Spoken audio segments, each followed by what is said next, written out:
Hey Knights, so I kind of haven't posted another chapter for this Black Butler fanfiction for a while.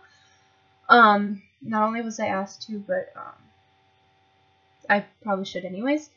Before I start the next few chapters, I want to say to one of the Knights who had asked me to keep writing, I fucking love how you put your comments, and I love the fact that you put to Ravy. It makes me smile and chuckle every time I see that. So, yeah, thanks for that. It just makes me smile. Helps make my day somewhat better. So we're on chapter 5, I believe. So, yeah, chapter 5, The Red Bonnie and Clyde.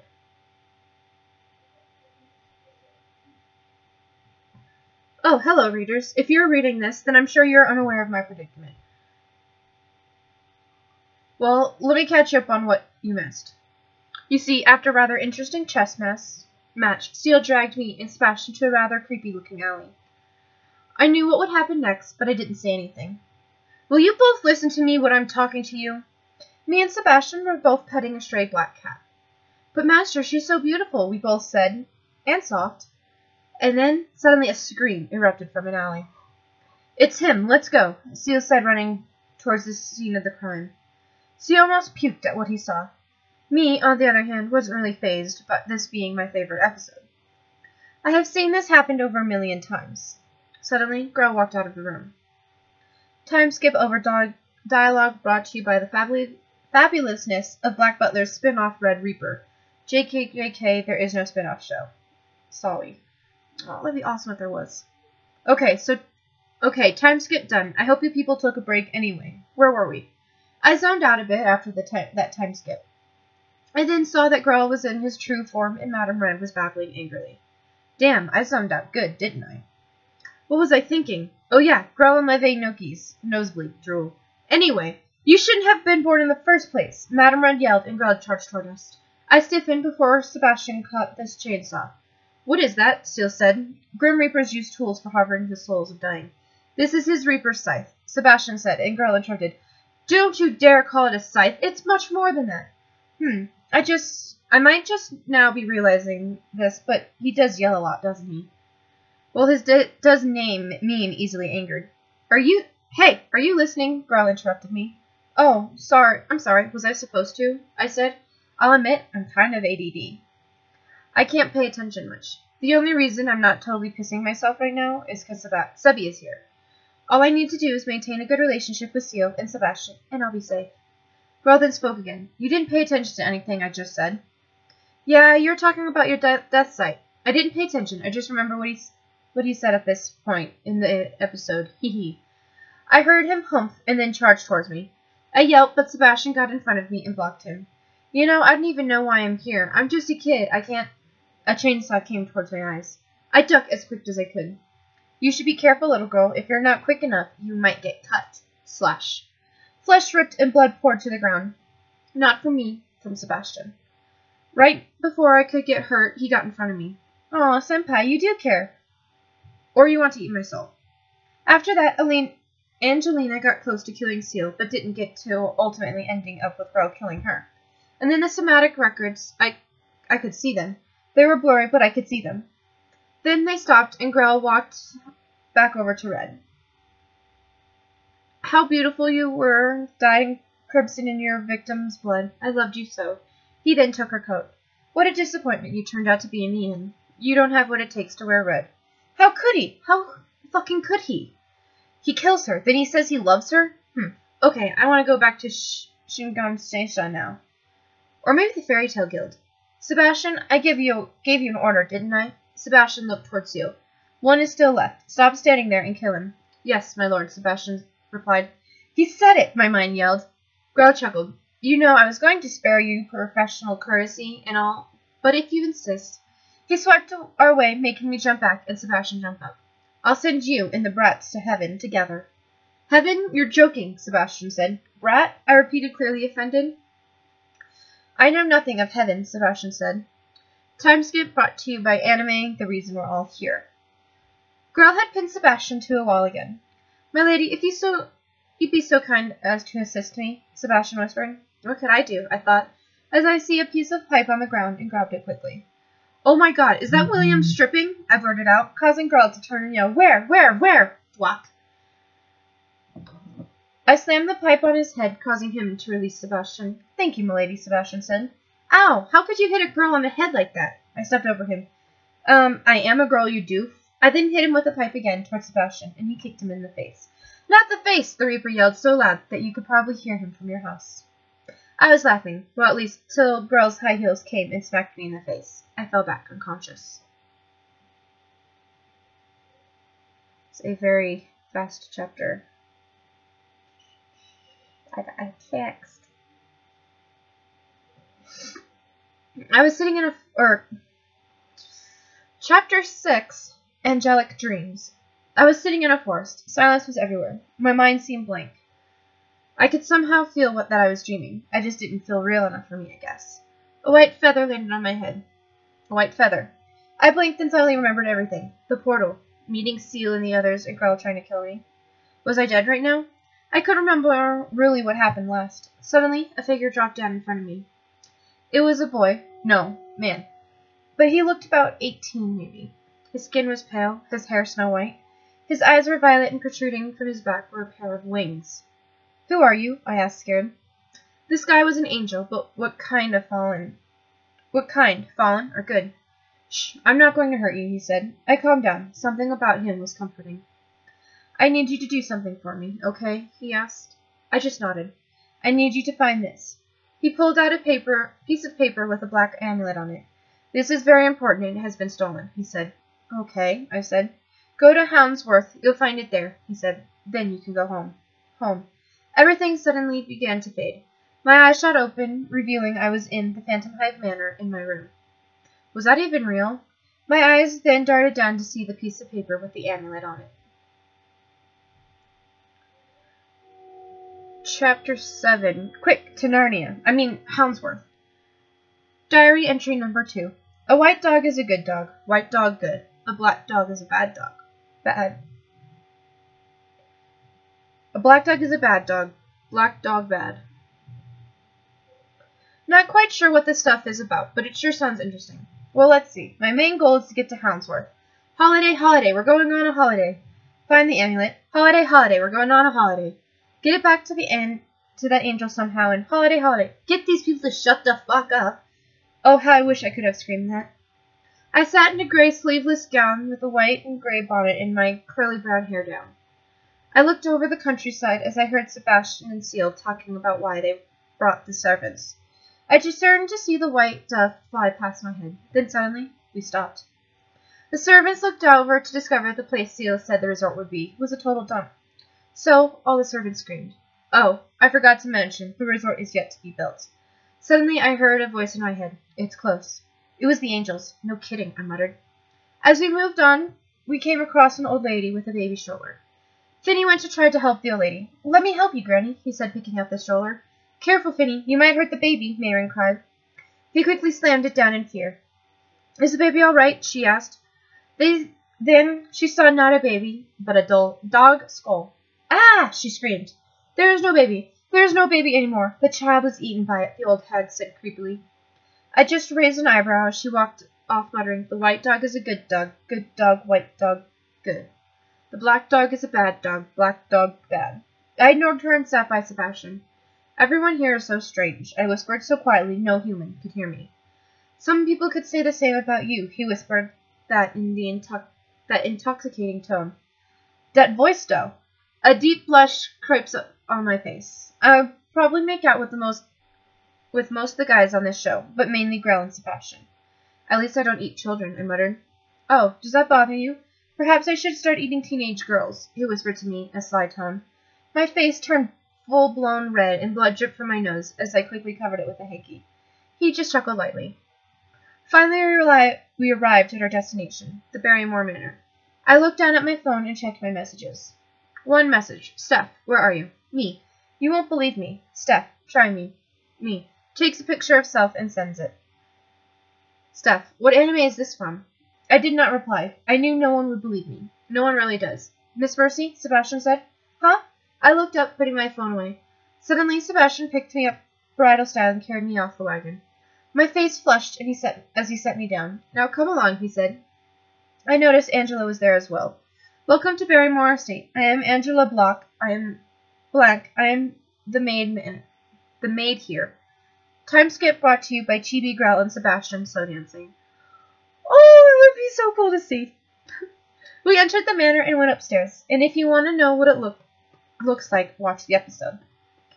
As we entered the master's office, we saw him witching Angela with a whip. Who are these people? I told you to bring me the Queen's guard dog, not a couple of chihuahuas. Chihuahuas? We repeated as we turned into chibis, with dog ears on me and Seal's heads.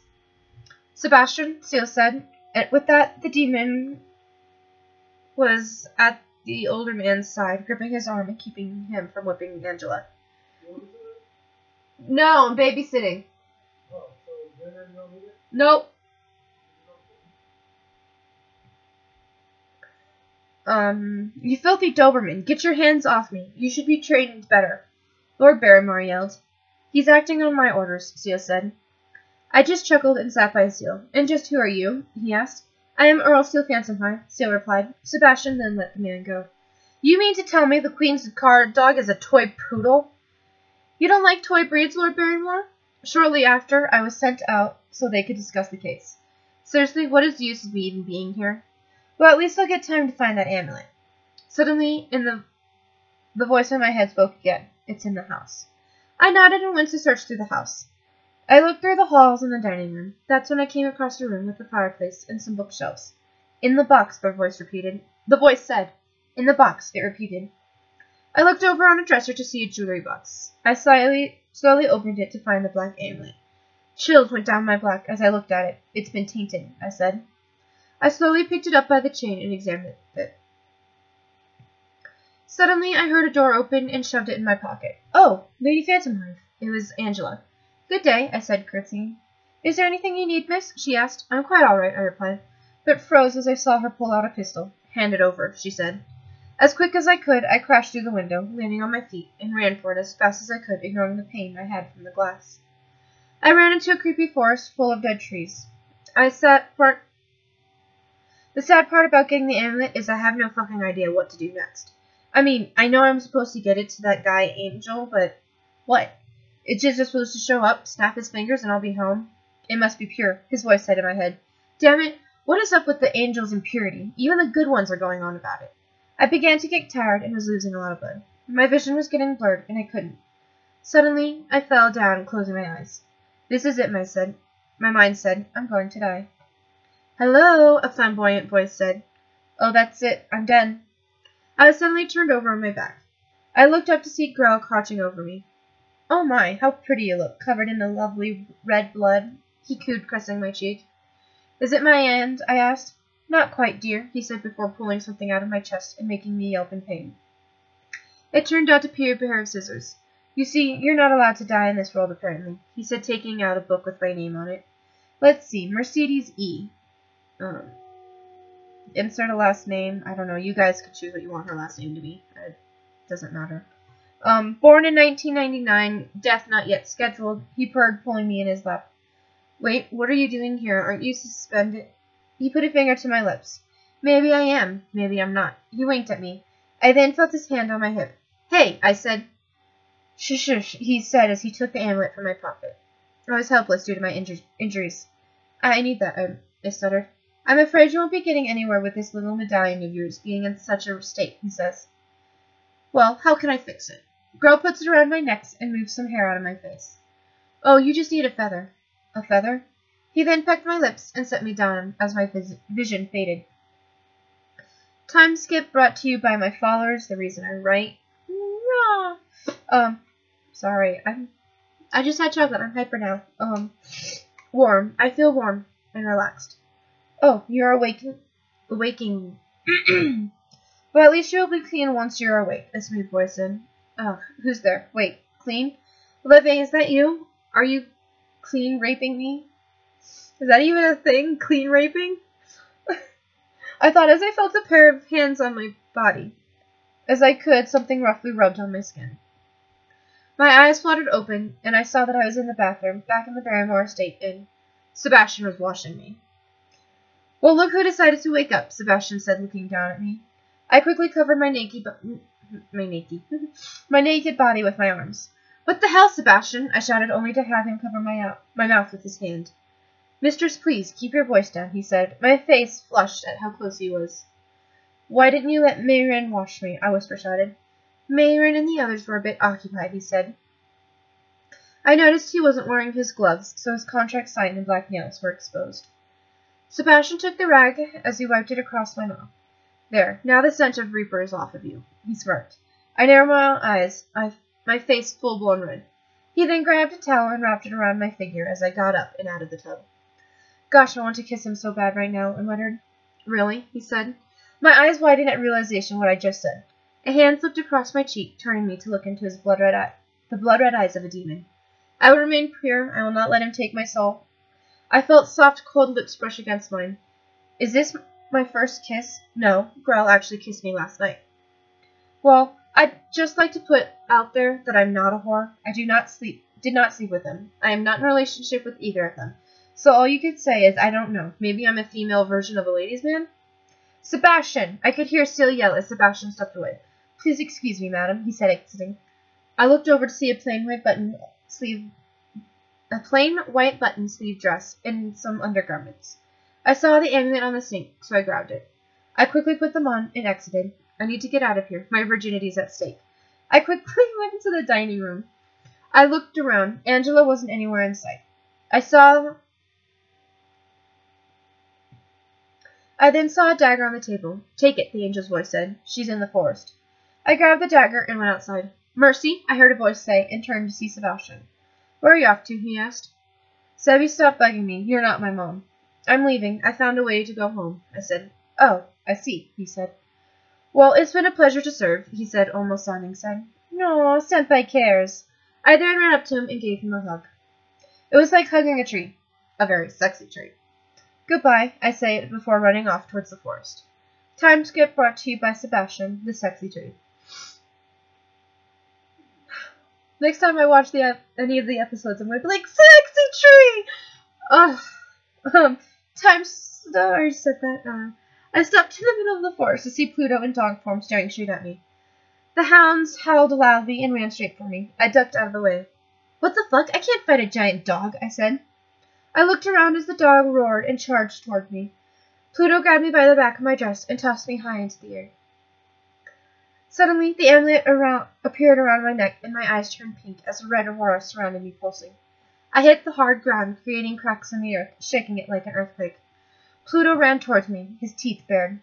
As fast as lightning, I grabbed his head and tossed him over my shoulder. Sit, boy, I said.